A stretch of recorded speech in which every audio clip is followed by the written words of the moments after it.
有一種痛是親密關係裡最難承受的那種，不是爭吵，不是冷戰，不是那種日常的摩擦和失望，而是那種突然發現你以為最了解你、最在乎你的那個人，做了一件讓你感到地基整個塌陷的事。或者是另一種，你沒有發現任何大的背叛，但你就是無法控制那種刺痛感。他和別人說話多了一句，你心裡就有什麼東西開始收緊。你翻了他的手機，你不斷地問他是誰，你知道自己這樣不好，但那種刺痛感就是停不下來。你好，我是阿素。在上一集裡，阿素陪大家聊了親密關係裡最難開口的身體連接。我們知道了身體的疏離，往往是情感在發出求救信號。但當我們在上一章拼盡全力打破沉默，想要建立連接時，卻常常會發現，長期缺乏溝通的關係裡，其實早已布滿了看不見的裂縫。而在這些裂縫中，最讓人無力也最痛的，莫過於那些關於猜忌、隱瞞與信任崩塌的時刻。這本心理學神作《親密關係》在第7章裡，用了一種極其冷靜卻又充滿慈悲的視角，撕開了我們不願意面對的真相。它告訴我們，無論是你無法控制的妒忌，還是發現被欺騙時那種地基整個塌陷的感覺，這些痛苦都是真實的，都是很多人正在經歷的。但書裡更想讓我們明白，看見痛苦背後的根源，並不是為了讓我們對愛情感到恐懼，而是為了真正理解的這些事情為什麼會發生，以及當它們發生之後，我們可以怎麼面對，更為了讓我们在看清人性之後，依然有能力保護自己，治癒關係。歡迎來到親密關係第7章，妒忌、欺騙與背叛，關係裡最深的傷。我們先來聊聊那個折磨過無數人的情緒——妒忌。那種讓人坐立難安的刺痛感，究竟從何而來？妒忌是一種幾乎每個人都體驗過的情緒，但它也是一種很少被真正理解的情緒。我們通常把妒忌看成一種軟弱、一種不成熟、一種我不夠自信的表現。但書裡告訴我們，妒忌其實是一種非常複雜的情緒混合體，它背後有着深刻的心理和演化根源。從演化心理學的角度來看，妒忌是一種保護關係的機制。當我們感知到一段對我們來說重要的關係面臨威脅，妒忌就會被激活，驅使我們採取行動來保護這段關係。在遠古時期，這種機制幫助我們的祖先維持了穩定的配對關係，確保了後代的生存。但在現代社會，這種古老的機制常常在並不真實的威脅面前被過度激活。書裡對妒忌有一個很重要的區分，即正常的妒忌和破壞性的妒忌。正常的妒忌是一種信號，它在告訴你，這段關係對你來說很重要，你害怕失去它。這種妒忌如果被好好的表達和處理，可以成為兩個人更深入了解彼此需求的契機。破壞性的妒忌是一種控制，它不再只是一種感受，而是變成了監視、指責、限制對方的行為，比如檢查手機、質問每一個異性朋友，要求對方匯報行蹤。這種妒忌不是在保護關係，而是在傷害關係，甚至在傷害伴侶。書裡說，妒忌本身不是問題，問題是我們如何回應妒忌。它可以成為溝通的起點，也可以成為控制的武器。那男女在妒忌上有什麼差異？書裡有一個關於妒忌的研究發現，讓很多人感到既有趣又有共鳴。那就是男性和女性在妒忌的觸發點上存在一些系統性的差異。研究發現，男性更傾向於對性方面的出軌感到強烈的妒忌，而女性更傾向於對情感方面的出軌感到強烈的妒忌。也就是說，當被問到哪種情況讓你更難以接受，伴侶和別人發生了性關係，但沒有任何情感投入，還是伴侶和別人建立了深刻的情感連接，但沒有發生性關係，男性和女性給出的答案往往是不同的。從演化心理學的角度，這種差異有它的解釋。對男性來說，性方面的出軌意味着撫養了不是自己後代的風險；對女性來說，情感方面的出軌意味着伴侶的資源和投入可能轉移到別人身上。但書裡同時也提醒我們，這些是統計上的平均傾向，不是每個人都會這樣，個體差異非常大。而且，當我們談到現實中真實的傷痛，性出軌和情感出軌，對很多人來說，都同樣是難以承受的。接下來，我们來聊欺騙和說謊。為什麼我們會對最愛的人撒謊？這是一個讓人不舒服但必須面對的問題。書裡告訴我們，欺騙在親密關係裡比我們願意承認的更普遍，而且研究發現，我們對伴侶說謊的頻率往往比對陌生人說謊的頻率還要高。為什麼會這樣？一個原因是親密關係裡的利害關係太高了，因為我們太在乎這段關係，所以當我們做了一件可能會傷害這段關係的事，我們會想方設法地隱瞞它，以避免我們最害怕的結果，失去這段關係。另一個原因是我們有時候認為說謊是在保護對方，比如會覺得我不想讓他擔心，說了也沒用，只會讓他難過，這些都是我們告訴自己的理由。但書裡很直接地指出，大多數情況下，這種保護更多是在保護自己，而不是对方。書裡把關係裡的謊言分成了幾種類型，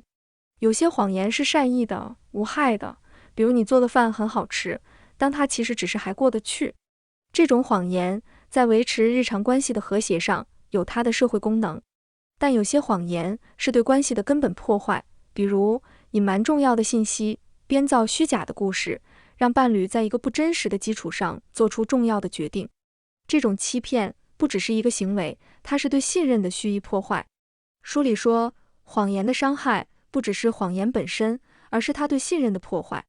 信任一旦破裂，即使謊言被揭穿、被解釋、被原諒，那道裂縫也很難完全消失。現在我們來談最難的部分，背叛，關係裡最深的傷。書裡把背叛定義的比我們通常理解的更廣。背叛不只是出軌，它是任何對關係裡核心承諾和信任的違背，可以是情感出軌，可以是重大的欺騙，可以是在對方最需要你的時候的背棄，可以是把兩個人之間的秘密告訴了外人。出軌是背叛裡最常見也最被研究的一種。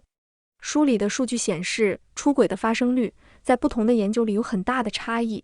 但總體來說，在長期關係裡，曾經有過出軌行為的比例遠比我們願意相信的更高。為什麼會出軌？書裡給出了幾個最常見的原因。第一，關係裡的不滿。當一段關係裡有長期未被處理的不滿，情感的疏離、溝通的障礙、性生活的不滿足，一些人會在關係之外尋找那些在關係裡得不到的東西。第二，機會和情境。研究發現，出軌往往不是一個經過深思熟慮的決定，而是在特定的情境下，比如長期出差、工作上的親密接觸、酒精的影響，一步一步發展到的。第三，個體特質。一些研究發現，某些個體特質，比如衝動性、對新鮮刺激的渴望、較低的責任感，和出軌的風險有關。但書裡同時也非常清楚地說，理解出軌的原因，不是為出軌找借口。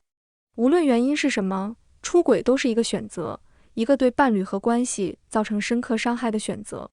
現在我們再來聊一聊社交媒體時代的新型背叛。這本書的第8版加入了關於社交媒體如何制造新型情感背叛的內容，這是我們這一代人特有的挑戰。在社交媒體出現之前，情感出軌需要大量的時間和物理接觸，但現在一個人可以在深夜躺在伴侶身邊，和另一個人進行深度的情感交流，而他的伴侶完全不知道。書裡把這種現象叫做微出軌，沒有發生任何身體接觸，但情感的投入和親密感已經越過了一個關係裡應有的邊界。比如和某人保持每天的私信聯繫，比如在網上分享那些你不會告訴伴侶的事，比如把對方當成你情感上的主要支持來源。這種新型的情感背叛往往很難被界定，也很難被伴侶察覺，但它對關係的侵蝕是真實的。當你把情感投入放在了關係之外，關係裡的情感連接就會隨之減少。而當伴侶察覺到這種疏離，卻找不到具體的原因，那種不知道哪裡出了問題的感覺，有時候比發現明確的出軌還要更令人痛苦。那麼，背叛之後是寬恕還是離開？當背叛發生之後，幾乎每個人都會面對同一個問題：我應該留下來還是離開？書裡沒有給出一個放之四海而皆準的答案，因為這個問題沒有標準答案，但它給了我們一些重要的視角。第一，寬恕不等於遺忘，也不等於接受。寬恕是為了自己，不是為了對方。它不是說你做的事沒有問題，而是說我不願意讓這件事繼續控制我的生活。寬恕可以發生在離開之後，也可以發生在留下來之後。它是一個關於自己內心的決定，不是關於這段關係的決定。第二，留下來還是離開，取決於幾個關鍵因素：背叛者是否真正承認了自己的行為，並且表現出真實的悔意；背叛發生的根本原因，關係裡的問題是否被認真的面對和處理；被背叛的一方是否在經過時間和努力之後，能夠重建對伴侶的基本信任。如果這3個問題的答案都是否定的，留下來只會是在一個破損的基礎上繼續受傷。第三，信任的重建需要時間，也需要行動。書裡說，在背叛之後重建信任是一個漫長的，往往痛苦的過程。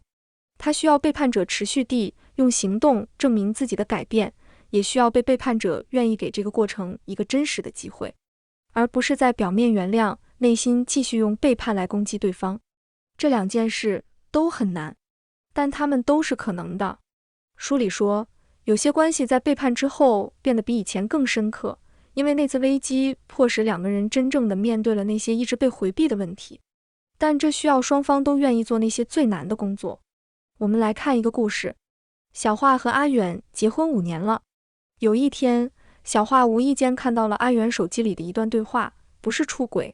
但那段對話的親密程度讓小華感到一種強烈的刺痛。阿遠在和一個女同事分享他從來沒有告訴過小華的那些感受和困惑。小華質問了阿遠，阿遠說那只是朋友之間的聊天，沒有任何愉悅。但小華的問題不是你們發生了什麼，而是為什麼你願意把那些話告訴他，卻從來不告訴我。這個問題觸及了他們關係裡一個長期存在的問題。阿遠覺得小華太忙太累，不想給他增加負擔，所以他的那些困惑和脆弱，他選擇了壓着，或者找一個安全的出口。而小華感受到的是被排除在外，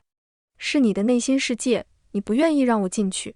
這不是典型意義上的出軌，但它是一種情感邊界的越界，也是一種關係裡長期溝通缺失的症狀。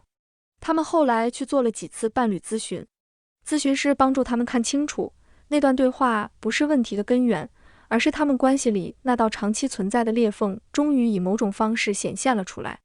這個故事告訴我們，很多關係裡的背叛背後是更深層的、長期未被處理的問題。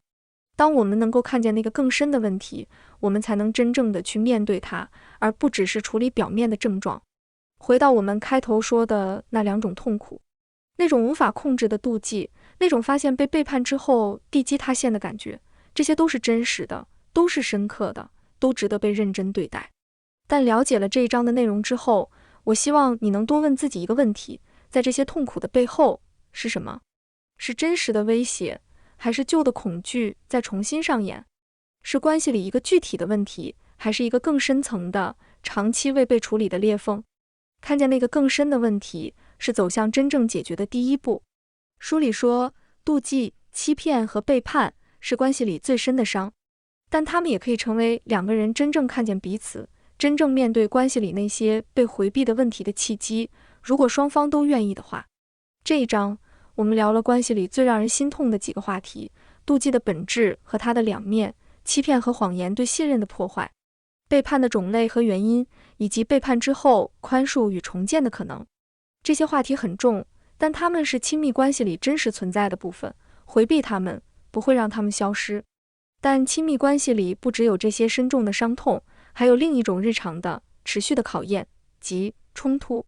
那些每天可能發生的爭吵、分歧、權力的拉扯，它們以不同的方式磨損着我們的關係。下一集，阿素帶你進入一段關係的日常修羅場。我們來聊聊，當衝突不可避免，當權力變成拉鋸戰，我們究竟該如何在這場沒有硝煙的戰場裡，守護住最後一點親密？我是阿素，陪你慢慢變得更清醒、更強大。我們下一集見。